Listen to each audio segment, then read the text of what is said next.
아멘. 감사합니다. 오늘 하나님께서 우리에게 주시는 말씀 함께 보시겠습니다. 고린도전서 3장 16절부터 17절, 우리 두 절이니까 한 목소리로 함께 합독하겠습니다. 고린도전서 3장 16절과 17절입니다. 다 같이 함께 합독합니다. 다 같이 읽습니다. 시작. 너희는 너희가 하나님의 성전인 것과 하나님의 성령이 너희 안에 계시는 것을 알지 못하느냐. 누구든지 하나님의 성전을 더럽히면 하나님이 그 사람을 멸하시리라. 하나님의 성전은 거룩하니 너희도 그러하니라. 아멘. 할렐루야.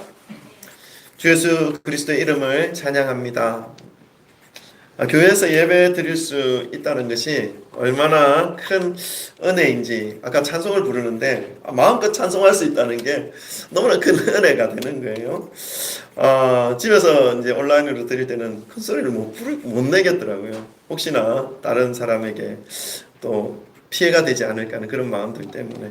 어쨌든 교회에 와서 마음껏 찬양하고 하나님 앞에 예배 드릴 수 있는 것이 얼마나 큰 기쁨이고 축복인지를 마음 깊이 느낄 수 있었던 시간을 보내고 왔습니다.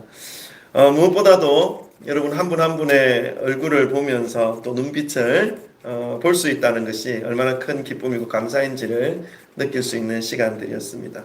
그래도 감사한 것은 우리 중인이 지체 중에 한 사람이 코로나 확진을 받았지만 다른 이웃들에게 불편함을 주지 않고 또 복음의 걸림이 되지 않고 위기를 넘길 수 있게 된 것이 얼마나 큰 감사인지, 하나님의 지키심과 도우심이었는지를 고백할 수 있는 시간들이었습니다. 확진받은 우리 사랑하는 지체나 주변의 가족들이나 교회의 지체들 모두가 다시 건강의 소중함을 깨닫고 하나님의 은혜 안에서 충전과 회복의 시간을 가질 수 있게 된 것 같아서 하나님께 더욱더 감사와 찬양을 올려드립니다. 이러한 생각을 또 생각하면서, 이러한 은혜를 생각하면서 오늘도 우리 함께 모여 예배드리는 지체들이 얼마나 소중한지를 사랑합니다. 축복합니다. 잘 오셨습니다. 할렐루야. 아멘. 한 분 한 분이 얼마나 소중한지 몰라요. 우리 지난 2주에 걸쳐서 교회가 어떤 곳인지, 하나님께서 이 땅에 교회를 세우셨는데 이 지상에 세워진 교회와 예수님과의 관계가 어떤 관계인지를, 그리고 교회 내에서 각 지체 간의 관계와 또 예수님과 지체 간의 관계가 무엇인지를 말씀을 통하여 함께 살펴보았습니다. 머리 대신 예수님께서 주님의 몸된 교회에 흘려보내어 주시는 그 은혜가 분명히 있고, 그 영적인 은혜 안에서 믿음의 뿌리를 깊이 내리어서 영적인 은혜를 충만히 받아 마시며 주님 품에 안기는 그 순간까지 믿음의 길을 힘있게 그리고 아름답게 주님을 향한 사랑과 순수한 마음으로 달려가야 한다는 그 마음을 함께 가졌습니다. 오늘은 지금까지 살펴본 그 교회의 의미가 이제 나 자신에게 어떤 의미가 있는 것인지를 함께 살펴보기 원합니다.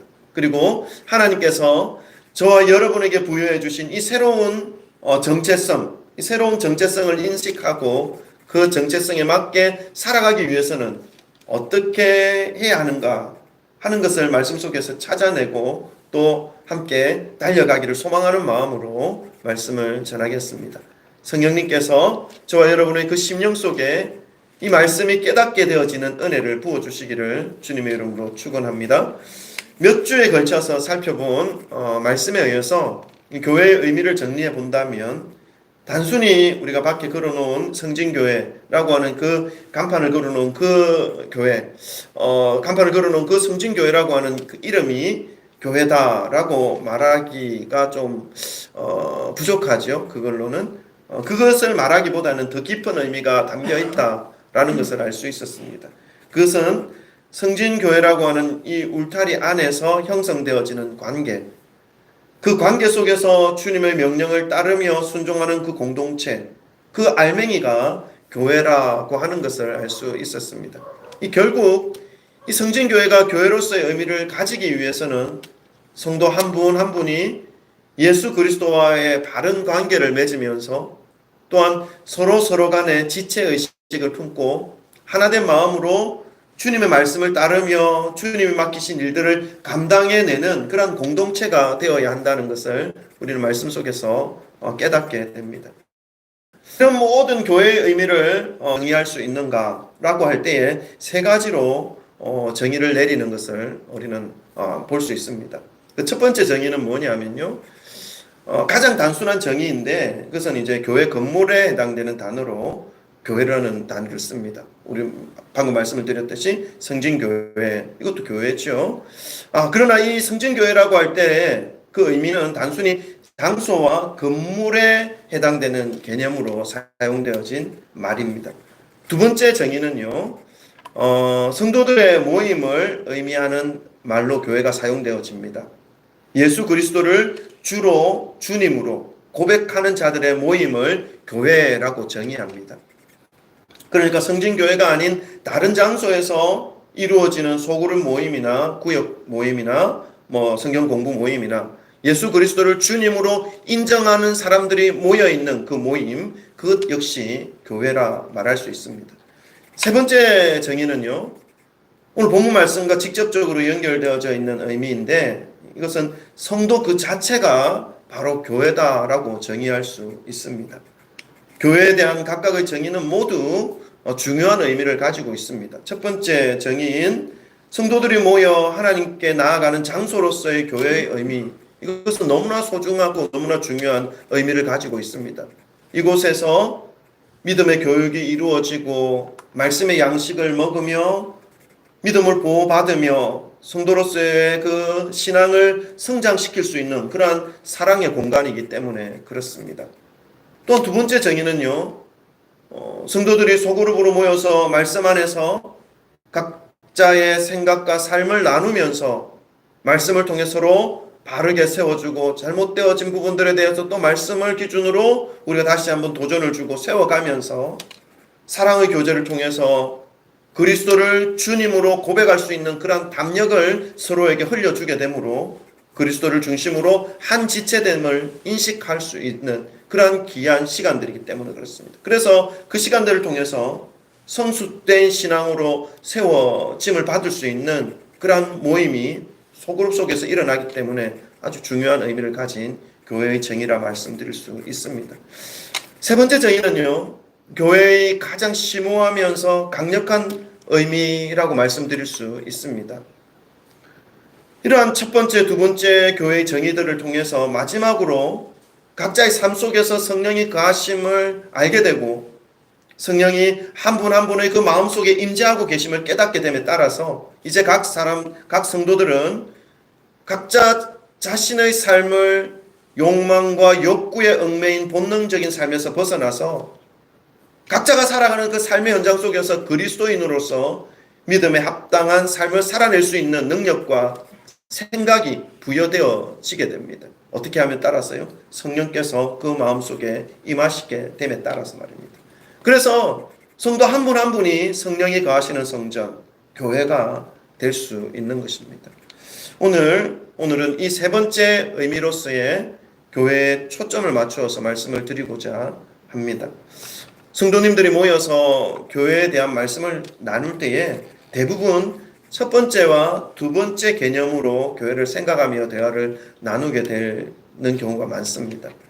지난 두 주의 말씀 시간을 통해서도 공동체로서의 교회에 대하여 구조와 관계를 설명한 것도 첫 번째 개념과 두 번째 개념에 속하는 교회에 대한 말씀이었습니다. 이제 이 교회의 개념들이 성도님들 각각의 몸에 적용되어진 개념으로 인식해야 할 필요가 있습니다. 교회의 개념이 개인의 삶까지 이어진다는 것을 우리는 기억할 필요가 있다는 것이죠. 신앙생활을 하는 것에 있어서 교회에 대하여 바른 인식을 하지 못하게 될 때 자신의 삶도 바르게 세워가지 못하게 될 가능성이 있기 때문에 교회에 대하여 바르게 인식하는 것이 너무나 중요하다라고 말씀을 드린 부분이 바로 이 부분 때문이죠. 성도가 교회에 대한 개념을 바르게 인식하지 못하고 신앙생활을 하게 될 때 결국 바른 교회에 대한 인식을 하지 못하는 것으로 인해서 자신의 개인적인 삶마저도 복음과 말씀에 합당하지 못한 삶을 살아가게 될 가능성이 많기 때문에 그렇습니다. 오늘 말씀은 저와 여러분을 성령님이 거하시는 성전이라 말씀을 하고 있습니다. 우리 말씀을 한 번 더 고린도전서 3장 16절 한번 같이 읽겠습니다. 3장 16절 다 같이 읽겠습니다. 시작. 너희는 너희가 하나님의 성전인 것과 하나님의 성령이 너희 안에 계시는 것을 알지 못하느냐 생각할 수 있을 것입니다. 우리가 예배 후에 마칠 때 우리는 주의 백성이오니 우리 찬양을 하면서 파송 찬양으로 드리는데 좀 더 우리가 좀 오늘 말씀의 백성이 아니라 우리는 주의 교회이오니 라고 부르셔도 괜찮을 것 같습니다. 그러니까 우리의 그 정체가 하나님의 백성일 뿐만 아니라 우리 자체가 바로 교회다라는 것을 말씀하고 있는 것이죠. 여러분, 우리가 교회를 다니고 예수님을 믿는 성도라고 한다면 바로 우리의 몸과 삶이 교회이고 교회의 역할로서의 삶을 살아가야 하는 존재라는 것을 방금 읽으신 고린도전서 3장 16절의 말씀을 통해서 깨달을 수 있습니다. 교회의 머리가 되신 예수님께서 우리의 삶의 머리가 되어주시는 것입니다. 그리고 또 각 몸이 되어진다는 사실을 말씀하고 있습니다. 삼위 하나님께서 저와 여러분 그리고 모든 인간들을 창조하셨습니다. 그리고 또한 삼위 하나님께서 예수 그리스도를 통해서 이 땅에 교회를 세우셨습니다. 세상 누구보다도 저와 여러분 인간들에 대하여 완벽하게 이해하시고 아시는 분이 바로 하나님이십니다. 왜냐하면 창조주이시기 때문에 그렇죠. 우리를 만드신 분이 하나님이기 때문에 그렇습니다. 뿐만 아니라 교회에 대하여서도 가장 잘 아시는 분이 바로 하나님이십니다. 그렇다면 어떻게 교회가 바르게 세워져야 갈 수 있을지, 어떻게 해야 교회가 바르게 세워질 수 있을지, 교회를 세우신 목적이 무엇인지, 세상 속에서 교회가 어떤 역할을 감당해 내어야 하는지, 어떻게 할 때 교회가 가장 아름답고 그 본연의 거룩함으로 세상에 빛을 비출 수 있을지, 이 모든 것들에 대하여 가장 잘 아시는 분이 바로 하나님이시라는 것이죠. 그리고 그 말씀대로 교회가 순종하며 세워져 나갈 때 교회로서 가장 아름답고 바른 모습으로 세워질 수 있는 것입니다. 마찬가지입니다.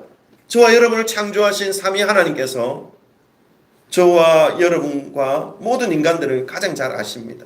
어떤 부분이 약한지, 어떤 부분이 강한지, 뿐만 아니라 어떻게 살아갈 때 가장 행복한지, 가장 기쁜지, 가장 가치 있는 삶을 살아갈 수 있을지, 그리고 하나님은 저와 여러분이 행복을 원하고 추구하는 것보다, 사실 우리가 행복을 추구하고 원하지 않습니까? 우리가 원하는 그 행복을 추구하는 그 마음보다 하나님께서 저와 여러분 인간들이 가장 행복하게 살아갈 수 있기를 더 원하시는 분이 바로 하나님이시라는 사실을 성경에서는 말씀해 주고 있습니다.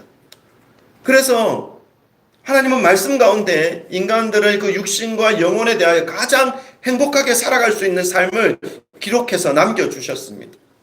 우리 인간들이 세상의 욕망과 유혹을 따라 살아가게 될 때에는 절대로 찾을 수 없고 누릴 수 없는 참된 기쁨과 평안과 행복이 하나님의 말씀을 따라서 살아가게 될 때에 우리의 심령이 치료가 되어짐으로 인해, 회복되어짐으로 인해 기쁨과 평안과 행복으로 다가오는 그 풍성하신 하나님의 은혜를 누릴 수 있게 되는 것이죠. 오늘 하나님의 말씀, 하나님은 이 바울 서신의 말씀을 통해서 저와 여러분이 성령님께서 거하시는 성전이라는 사실을 정체성으로 심어주고 있습니다. 우리를 누구보다 잘 아시고 완벽하게 창조하신 하나님께서 우리가 어떤 존재인지를 알려주고 있다는 것이죠. 그렇다면 우리가 어떻게 살아가게 될 때에 하나님의 풍성하신 은혜 안에서 살아갈 수 있는 것인지 깨달을 수 있습니다. 하나님께서 알려주신 그 정체성을 품고 그 말씀에 순종하며 살아가게 될 때 가장 행복하고 가장 기쁘고, 우리가 교회로서 살아갈 때에 저와 여러분이 가장 행복한 삶을 살아갈 수 있다고 말씀하고 지금까지 그렇게 살아오셨을 것입니다. 그러니까 이번 한 번은 기간을 딱 정해놓으시고 성경이 말씀하시는 교회로서의 삶을 한번 살아보시기를 강력하게 권고해 드립니다. 구하는 자가 찾고 두드리는 자가 열 수 있습니다. 이 말씀은 하나님께서 약속하셨죠. 구하는 자에게 내가 줄 것이고 두드리는 자에게 열릴 것이다 말씀하는 것이죠. 기간을 정해놓으시고 한번 시험 삼아서 테스트 별로 좋은 건 아니지만 해보시면 분명히 하나님으로부터 올라오는 은혜와 평강이 분명하게 임하신다는 것을 경험하실 수 있을 것입니다. 한번 시도해 보시기 바랍니다. 그렇다면 교회라는 정체성을 가진 사람으로서 살아가는 것은 어떻게 살아가는 것을 의미하는 것인지 우리가 알아야 되겠죠. 그래야 그렇게 살아갈 때 성령께서 도우시는 삶, 은혜를 베푸시는 삶을 누릴 수 있게 될 것이고 내 육신과 영혼을 하나님께서 평안과 안식으로 인도하시는지 그렇지 않은지 알 수 있을 거니까 말이죠. 성령님이 거하시는 성전으로 살아간다는 것은 성령님이 어떠한 특성을 가지고 계신지를 안다면 어느 정도 인식할 수 있습니다. 성령님이 내주하시는 삶이고 성령님이 함께 살아가는 삶을 의미하는 것이기 때문에 그렇습니다. 성령님의 가장 큰 특징, 그것은 삼위 하나님의 공통된 특성이기도 합니다. 그것이 무엇입니까? 거룩함입니다. 온갖 비리와 욕망과 탐욕이 넘쳐나는 이 세상 속에서 교회가 거룩함을 잃어버리면 안 되는 것처럼 저와 여러분을 성령이 거하시는 성전으로 부르신 하나님께서 가장 먼저 기대하는 삶의 모습은 바로 거룩함입니다. 거룩함에 대하여 가장 알기 쉽게 말씀해 주시는 하나님의 말씀이 무엇입니까? 물으면서 기도하면서 하나님 앞에 머물 때에 생각나게 하시는 말씀이 있었습니다. 로마서 12장 1절과 2절 말씀입니다. 우리 한번 읽어볼까요? 거룩함이 무엇인지를 생각하면서 한번 같이 읽어보도록 하겠습니다. 다 같이 읽습니다. 시작. 그러므로 형제들아 내가 하나님의 모든 자비하심으로 너희를 권하노니 너희 몸을 하나님이 기뻐하시는 거룩한 산제물로 드리라. 이는 너희가 드릴 영적 예배니라. 너희는 이 세대를 본받지 말고 오직 마음을 새롭게 함으로 변화를 받아 하나님의 선하시고 기뻐하시고 온전하신 뜻이 무엇인지 분별하도록 하라. 아멘. 거룩함의 의미, 이 의미를 원어 성경 구약에서는 카데시, 히브리어죠. 카데시라는 단어를 발견할 수 있고 신약 성경에는 헬라어죠. 하기오스라는 단어로 사용되고 있다는 것을 발견할 수 있습니다. 이 두 단어는 공통적으로 구별되다라는 의미를 가지고 있는 단어입니다.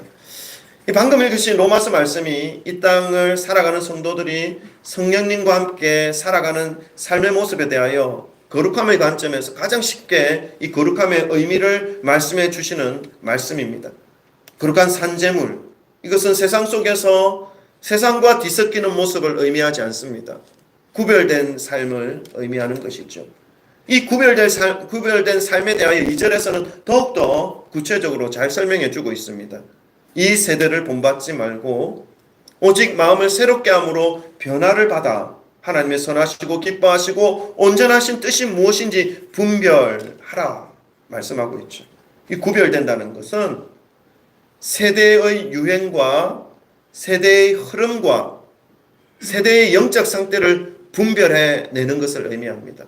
여러분 이것이 쉽지 않습니다. 너무 추상적이기도 하고요. 세상이 지금 어떤 세력에 의해 지금 지배받고 있는가? 물질에 의해 지배당하고 있는가? 쾌락이나 유흥이나 이런 가치관에 의해 지금 세상이 흘러가고 있는가? 이 젊은 세대들이 보편적으로 생각하고 가지고 있는 세계관과 가치관들이 지금 어떻게 형성되고 있는가? 이런 것들을 보는 것입니다.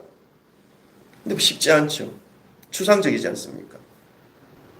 근데 이런 것들에 대하여 아직 믿음이 없다고 한다면 아무 생각 없이 세상에 푹 빠져들어가는 것이 아니라 한 발짝 떨어져서 세심하게 살펴보는 것입니다. 일단 이 정도가 믿음이 아직 없는 사람에게 있어서 구별의 의미입니다. 믿음이 있는 부분들이라면 어떻습니까? 이러한 것들에 대하여 성령님께 말씀드리죠. 성령님께 묻죠. 성령님을 바라보고 성령님께서 이 세상을 바라보고 계신 그 마음을 구하면서 한 발짝 떨어져서 살펴보는 것입니다. 그러면요, 이러한 세대 속에 스며들어 있는 이 사단의 계략까지 볼 수 있는 눈이 형성됩니다. 이것이 구별됩니다. 구별입니다.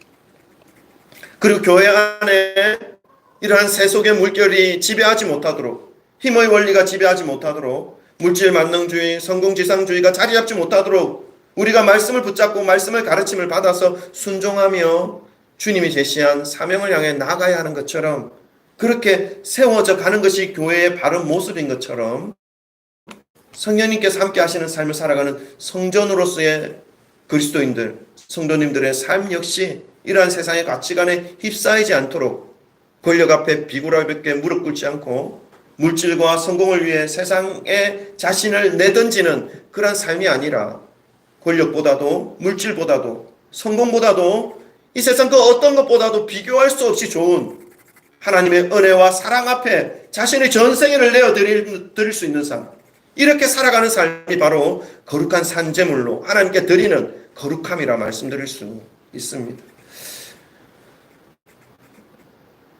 너무 거창하죠. 너무 거룩함이. 조금 단편적으로 예를 좀 한번 드리고 싶은데, 얘기할까 흔하진 않지만 간혹 있습니다. 교회를 다니시는 분들과도 이야기할 때도 있고, 교회에 대하여 반감을 가지시는 분들과도 얘기할 때가 있습니다. 그 중에 교회에 대한 반감을 가지시는 분들이 교회를 비난하면서 목사인 줄 알면서도 얘기하는 말씀들이 흔히 있는데, 그건 뭐냐 하면, 왜 교회를 다니면 술 먹으면 안 되고 담배를 피면 안 됩니까? 교회 너무 이기적이지 않습니까? 이렇게 말씀하시는 분들이 많습니다. 그분들의 입장에서 충분히 이해를 하죠. 그럴 땐 제가 어떻게 그분들에게 말씀하는지 아십니까? 그분들에게 일단은 교회가 어떤 곳인지를 먼저 알려주어야 되기 때문에, 또 하나님의 말씀을 먼저 알게 하여야, 전해주어야 하는 그런 사명을, 술, 담배 못 끊으셔도 일단 교회에 나오십시오. 교회 나가십시오. 가까이 있는 근처의 교회로 한번 나가보십시오. 이렇게 말씀을 전해줍니다. 하나님의 말씀이 그분들의 마음에 제대로 들어가기만 하면 그 문제는 성령님께서 자연스럽게 알아서 해결해 주실 것을 믿기 때문이죠.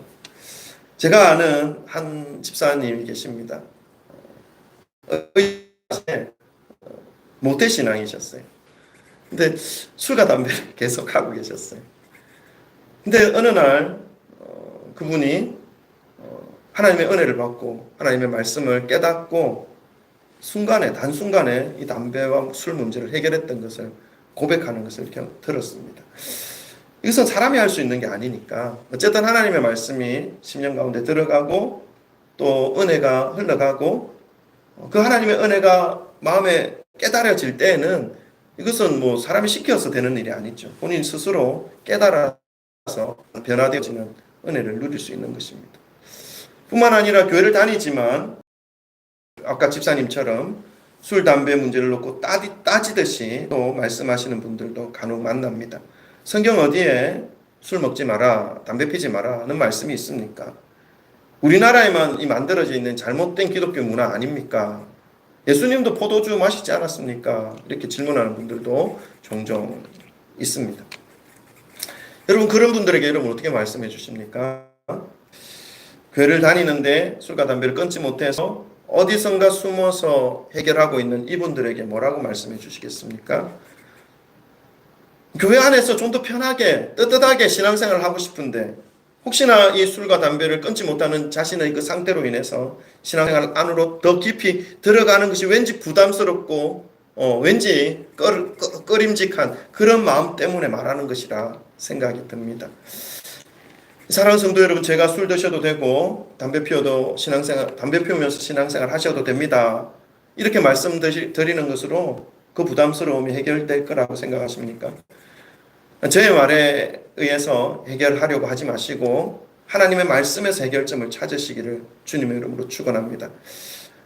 오늘 본문 말씀인 고린도전서 3장 16절과 17절, 그리고 로마서 12장 1절과 2절 말씀에서 그에 대한 그 고민에 대한 해결에 대한 대답을 분명하게 말씀해 주신다라고 저는 믿어 3장 16절과 17절, 로마서 12장과 2절 우리 생각하면서 한 번 더 합독 한번 해볼까요? 4절밖에 되어지지 않으니까 우리 한번 다 같이 한 목소리로 합독하겠습니다. 시작.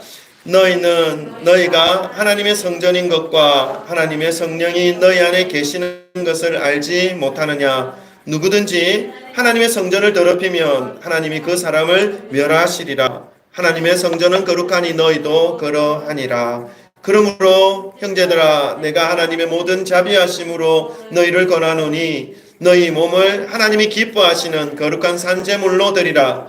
이는 너희가 드릴 영적 예배니라. 너희는 이 세대를 본받지 말고 오직 마음을 새롭게 함으로 변화를 받아 하나님의 선하시고 기뻐하시고 온전하신 뜻이 무엇인지 분별하도록 하라. 아멘.